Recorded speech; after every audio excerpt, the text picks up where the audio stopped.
Hello everyone, welcome to the SB method WBP and KPGK PYQ season 1 এর আজকে 4 নম্বর class. তো তোমরা যারা আগের ক্লাসগুলো দেখোনি তাদেরকে বলছি আমি সবগুলো ভিডিওকে একটা প্লেলিস্ট আকারে সাজিয়ে রেখেছি, তোমরা সেখান থেকে আগের ভিডিওগুলোকে দেখতে পারো। তো চলো আজকের ক্লাস শুরু করা যাক। কেরালায় নতুন ফসল তোলার উৎসবের নাম কি? বিহু, ওনাম, বৈশাখী, ওরিচিকালি। তো সঠিক উত্তর হবে ওনাম। দেখো, বিভিন্ন রাজ্যের বিভিন্ন ফসল তোলার যেসব উৎসব বা ফসলের যেসব উৎসব সেগুলোকে আমরা দেখে নেব এখন। তো মকর সংক্রান্তি গুজরাট, কেরালা, তামিলনাড়ু, হরিয়ানা, হিমাচল প্রদেশ, পশ্চিমবঙ্গ এবং পাঞ্জাবে মকর সংক্রান্তি পালন করা হয়। চাপচরকুট এটা মিজোরামে পালন করা হয়, এটা তোমার মার্চ মাসে হয়।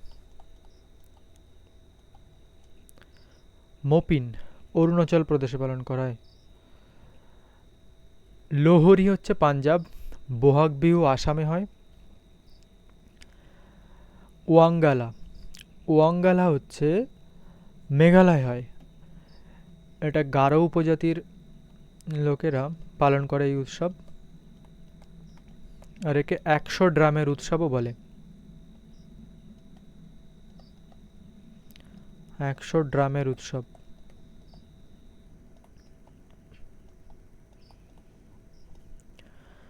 কা পং ব্লং নক্রেম এটা মেঘালয় উৎসব। নোয়াখাই ওড়িশার, নবান্ন পশ্চিমবঙ্গ। ওনাম কেরালা, পোঙ্গাল তামিলনাড়ু। আচ্ছা, মকর সংক্রান্তির সময় এই পোঙ্গাল উৎসবটা পালন করা হয়। বিশু বিশু হচ্ছে কেরালা এবং কর্ণাটক, বিশেষত কেরালায় শবরীমালা মন্দিরে বিশু হচ্ছে এই যে উৎসবটা হয় আর কি। এই সময় শবরীমালা মন্দিরে ভীষণ পুণ্যার্থীর সঙ্গম ঘটে। ড্রি, সোং এগুলো সবই অরুণাচল প্রদেশের। আচ্ছা, ড্রি যে উৎসবটা এটা আপাতামি, অরুণাচল প্রদেশের আপাতামি উপজাতি।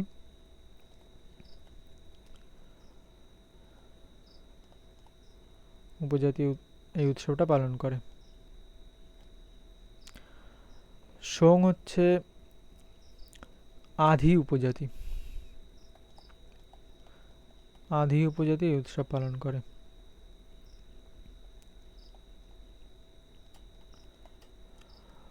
ফুলাইচ হচ্ছে হিমাচল প্রদেশের, এটা একটা ফুলের উৎসব। তো নেক্সট কোশ্চেন দেখা যাক। ন্যাটো এর পুরো কথা কি? ন্যাটো হচ্ছে নর্থ আটলান্টিক ট্রিটি অর্গানাইজেশন। তো ফার্স্টেরটা হবে অ্যান্সার। তো ন্যাটোর সদর দপ্তর কোথায়?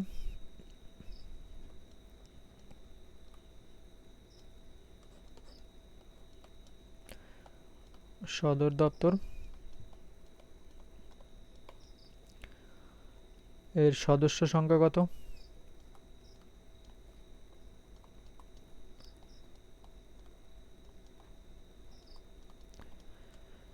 এই কত সালে গঠিত হয়? গঠন। আর 31st কান্ট্রি কোনটা? আর 32তম কান্ট্রি কোনটা?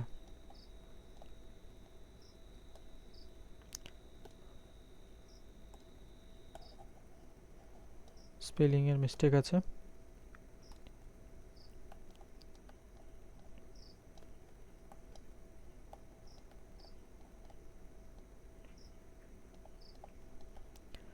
তো ন্যাটো এর সদর দপ্তর হলো ব্রাসেলস।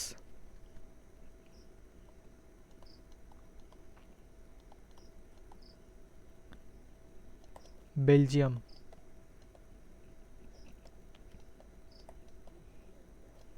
সদস্য দেশ হচ্ছে 32টি। এর গঠন হয় 1949-এ। 31তম যে নেশন সেটা হচ্ছে ফিনল্যান্ড।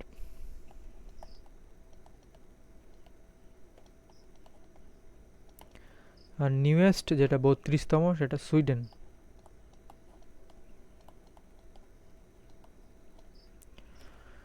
নেক্সট কোশ্চেন দেখা যাক। কোন সালে ভারত প্রথম টি-20 ওয়ার্ল্ড কাপ জয়ী হয়েছিল? 2003, 2007, 2009, 2000। ও 3 দুবার লেখা হয়ে গেছে। তো সঠিক উত্তর হচ্ছে 2007। টি-20 ওয়ার্ল্ড কাপ শুরু হয় 2007 সালে। যে টি-20 ওয়ার্ল্ড কাপ স্টার্ট 2007 সালে স্টার্ট হয়, আর সেই প্রথম বছরই ভারত জয়ী হয়েছিল পাকিস্তানকে হারিয়ে। আচ্ছা, এই ফার্স্ট যে টি-20 ওয়ার্ল্ড কাপ কোথায় হয়? দক্ষিণ আফ্রিকায়। ভেন্যু হচ্ছে দক্ষিণ আফ্রিকা।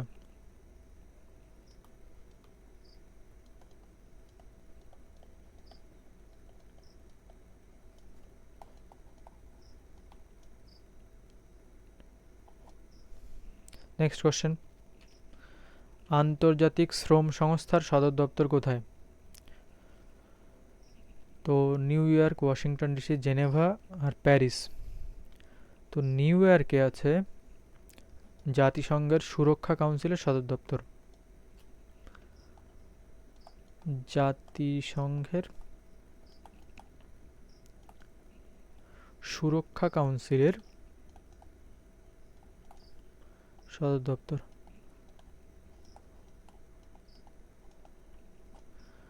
ওয়াশিংটন ডিসিতে আছে আন্তর্জাতিক মুদ্রা তহবিল, IMF এর সদর দপ্তর যেটা।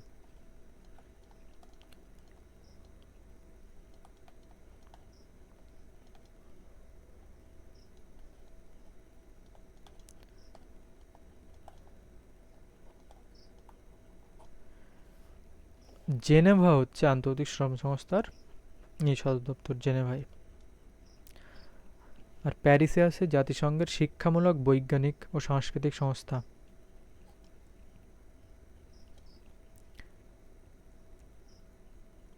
জাতিসংঘের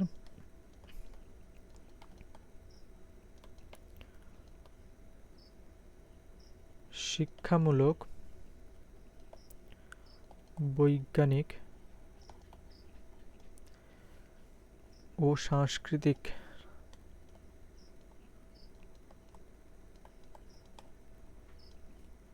সংস্থা এর সদর দপ্তর। আচ্ছা, জেনেভায় হু এর সদর দপ্তর? জেনেভা। WHO, world health organisation.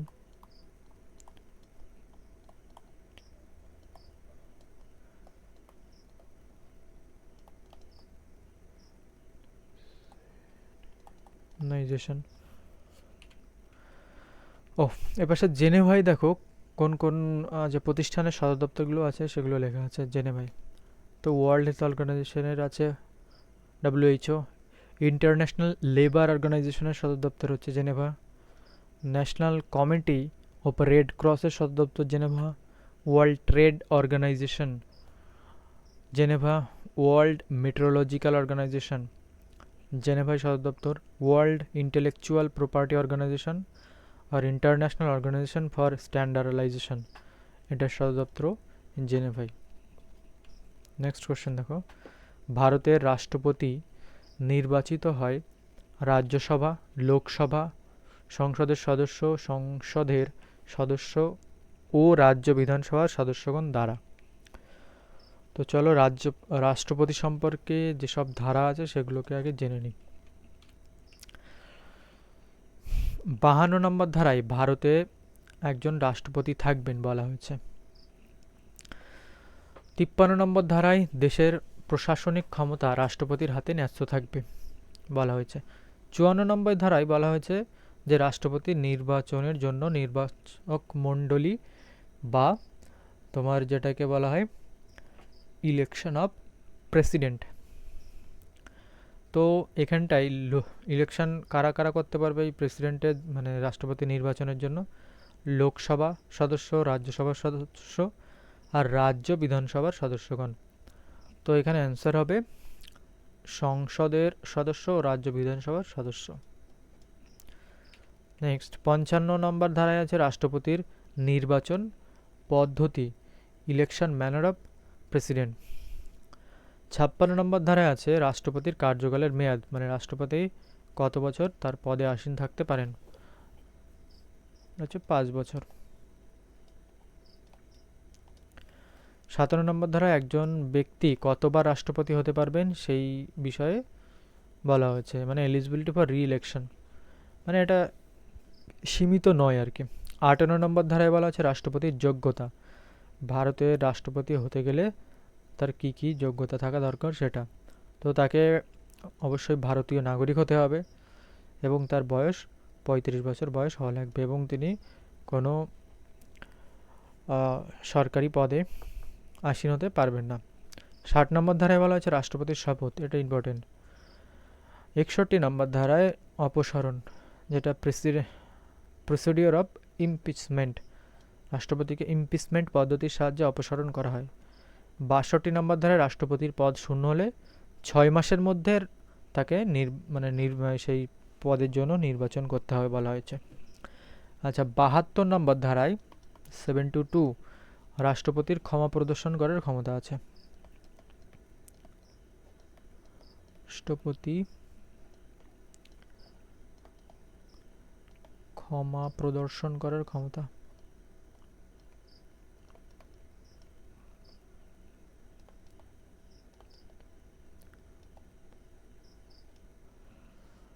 কোনো বন্দীকে তার ফাঁসির যে ক্ষমা তিনি করতে পারেন এই 72 নম্বর ধারা অনুযায়ী। সংবিধানের কোন ধারায় দেশে যুদ্ধ বা বহিঃশত্রুর আক্রমণের পরিপ্রেক্ষিতে জরুরি অবস্থা জারি করার কথা বলা হয়েছে? 360, 352, 350, 356। তো 352 নম্বর ধারায় ওই যুদ্ধকালীন জরুরি অবস্থা, যেটা এখানটাই বলা হয়েছে যে দেশে যদি যুদ্ধ বা বহিঃশত্রুর আক্রমণ ঘটে সেক্ষেত্রে এই 52 নম্বর ধারা জারি করা হয়, যেটাকে বলা হয় জাতীয় জরুরি অবস্থা।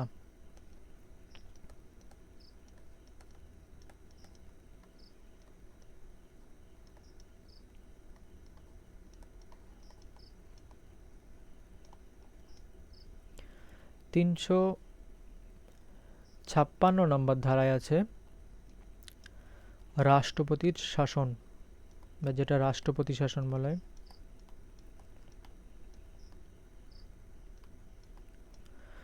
আচ্ছা কোনো রাজ্যে যদি শাসনতান্ত্রিক অচলাবস্থা দেখা দেয় তাহলে সেই রাজ্যের শাসনভার রাষ্ট্রপতি আর নিজের হাতে তুলে নেয় এই 356 নম্বর ধারা অনুযায়ী, যেটাকে রাষ্ট্রপতি শাসনও বলা হয়। আর 360 হচ্ছে আর্থিক জরুরি অবস্থা।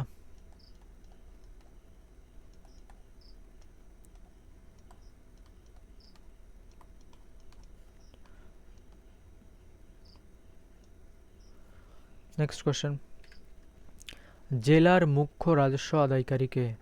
জেলা শাসক, জেলা পুলিশ সুপার, রাজ্যপাল আর মুখ্যমন্ত্রী। তো জেলার মুখ্য রাজস্ব আদায়কারী হচ্ছে এই জেলা শাসক।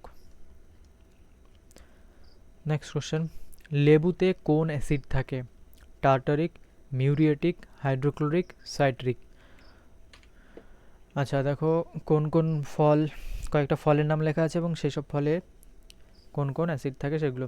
তো লেবুতে থাকে সাইট্রিক অ্যাসিড, আপেলে থাকে ম্যালিক অ্যাসিড, আঙুরে থাকে টার্টারিক অ্যাসিড, তেঁতুলে টার্টারিক, আমলকিতে অক্সালিক, আনারসে সাইট্রিক আর ম্যালিক অ্যাসিড দুটোই থাকে। স্ট্রবেরিতে সাইট্রিক, ম্যালিক, অ্যাসকর্বিক এই তিনটে অ্যাসিডই থাকে। পেঁপেতে টার্টারিক অ্যাসিড থাকে, টমেটোতে সাইট্রিক থাকে, ম্যালিক অ্যাসিড থাকে আর অক্সালিক অ্যাসিড থাকে, বিভিন্ন মাত্রায় থাকে। তাহলে লেবুতে কোন অ্যাসিড থাকে? Citric acid. রায়তওয়ারি বন্দোবস্ত কে চালু করেন? William Bentinck, Cornwallis, Holt Mackenzie, Thomas Munro. তো দেখো কর্নওয়ালিস 1793 সালে বাংলায় চিরস্থায়ী বন্দোবস্ত চালু করেন।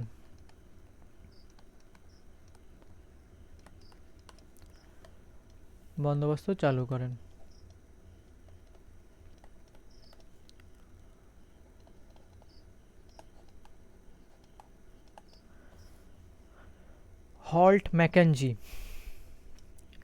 হল্ট ম্যাকেঞ্জি কি করেন? 1822 সালে পাঞ্জাবে মহলওয়ারি বন্দোবস্ত চালু করে। 1822 সালে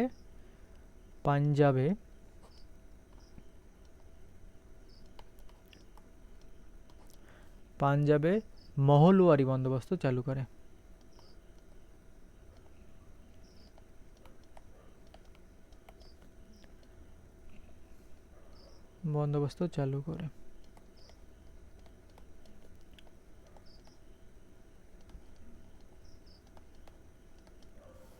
আর থমাস মুনরো 1820 সালে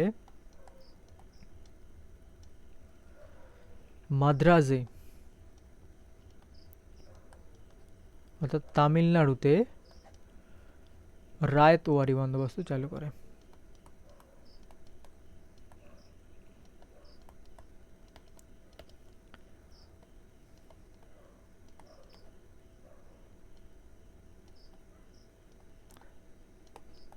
এই রায়ত মানে হচ্ছে কৃষক বা চাষি।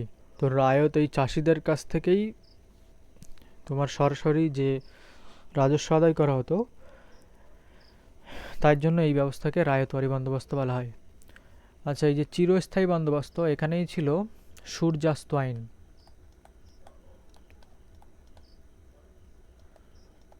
এখানে কি করা হতো যে সূর্য অস্ত যাওয়ার আগেই কোনো রাজাকে তার যে নির্ধারিত যে রাজস্ব, সেটাকে ইংরেজ সরকারের কাছে পরিশোধ করতে হতো, নাহলে তার রাজ্য ইংরেজ সরকার হস্তগত করে নিত, তাদের নিজের করে নিত। তো এটাই হচ্ছে সূর্যাস্ত আইন। Next question. তাহলে রায়তওয়ারি বন্দোবস্ত থমাস মুনরো। বীরবলের আসল নাম কি?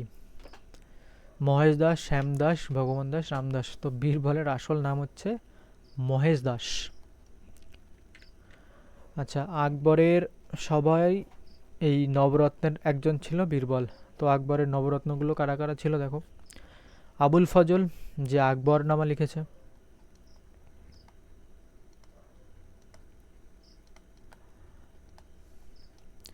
আব্দুল রহিম খানি খান্না, বীরবল, টোডরমল। টোডরমল কে ছিল? টোডরমল ছিল আকবরের ফাইন্যান্স মিনিস্টার, রাজস্ব মন্ত্রী যে।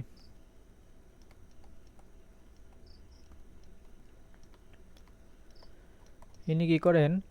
1580 সালে 10 সালা ব্যবস্থা বা জাপ্তি প্রথা চালু করেন। 1580-তে 10 সালা বন্দোবস্ত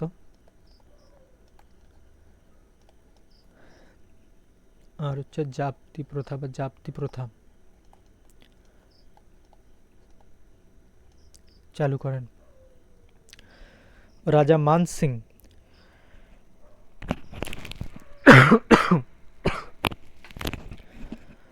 তো রাজা মানসিং ছিলেন কে?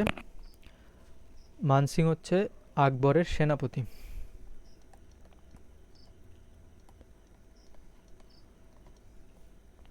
তানসেন ছিলেন সঙ্গীতজ্ঞ।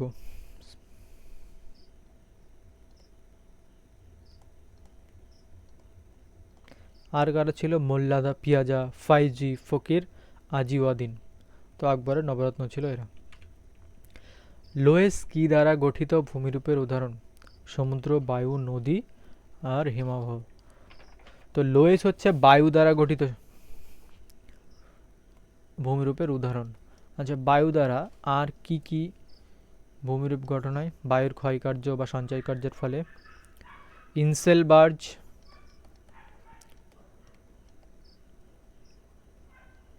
Inselberg, pediment. ব্যাকগ্রাউন্ডের জন্য সরি, কুকুর ডাকছে। আচ্ছা, বালিয়াড়ি,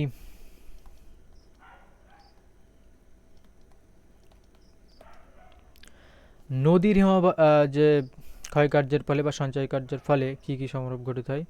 ভি আকৃতির উপত্যকা,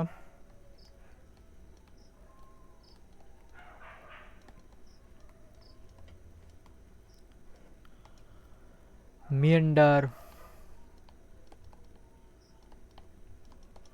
বদ্বীপ, পলল শঙ্কু ইত্যাদি।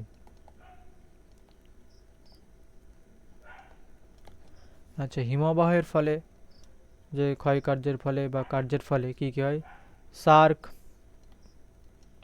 ঝুলন্ত উপত্যকা,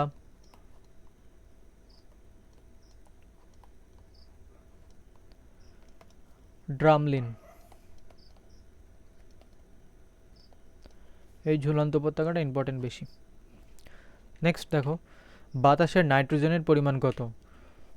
তো বাতাসে সব থেকে বেশি পরিমাণে থাকে নাইট্রোজেন, 78%, 78.09%। তারপরে দেখো অক্সিজেন থাকে 21%, কার্বন ডাইঅক্সাইড থাকে 0.04%, 0.04%, আর বাদ বাকি অন্য অন্য গ্যাস থাকে। নেক্সট কোশ্চেন, লন্ডন শেয়ার বাজার সূচকের নাম কি? ব্রেন্ট, FTSE, Sensex, Nifty.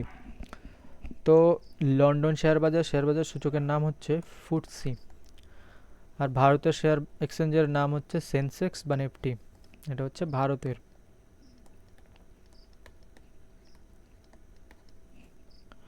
Next question, C plus plus কি? আচ্ছা, একটি ইনপুট ডিভাইস, একটি অপারেটিং সিস্টেম, একটি অ্যাসেম্বলি ভাষা, একটি প্রোগ্রামিং ভাষা। তো এটা একটি প্রোগ্রামিং ল্যাঙ্গুয়েজ বা ভাষা। তো আরও প্রোগ্রামিং কয়েকটা ল্যাঙ্গুয়েজ আছে, সেগুলোকে দেখো: পাইথন,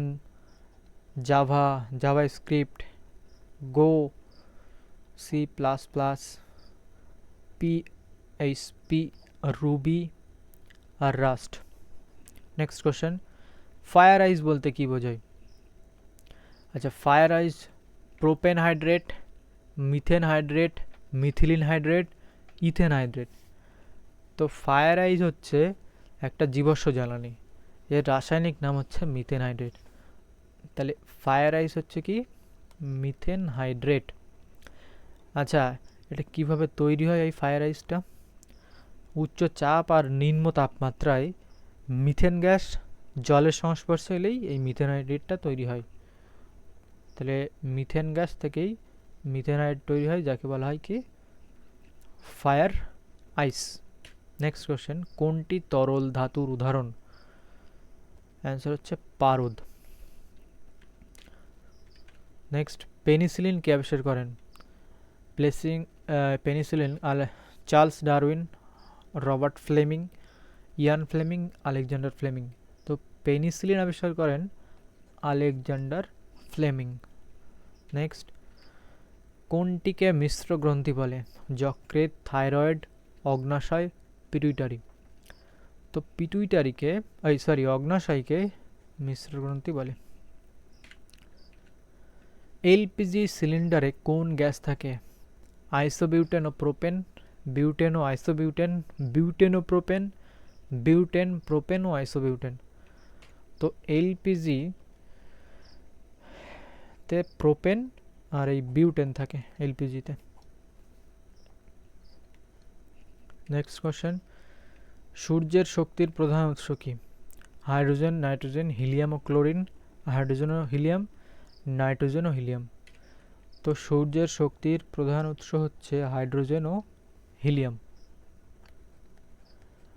তো আজকে ক্লাস এখানেই শেষ হচ্ছে। তো সবাই সাবস্ক্রাইব করে দিও চ্যানেলটাকে এবং একটা লাইক দিয়ে দিও, আর টেলিগ্রামে অবশ্যই জয়েন হয়ে যেও। এই পিপিটিটার পিডিএফ পেতে টেলিগ্রামে জয়েন হয়ে যেও। টেলিগ্রামের লিঙ্ক ডেসক্রিপশনে কাজ করছে না, ভিডিওর যে চ্যানেলের শুরুতে দেখবে চ্যানেল ইনফো থাকে, সেখান থেকে টেলিগ্রামের লিঙ্ক দেওয়া আছে, ওখান থেকে তোমরা টেলিগ্রামে জয়েন হয়ে যেও, তাহলে এই পিডিএফগুলো পেতে পারবে।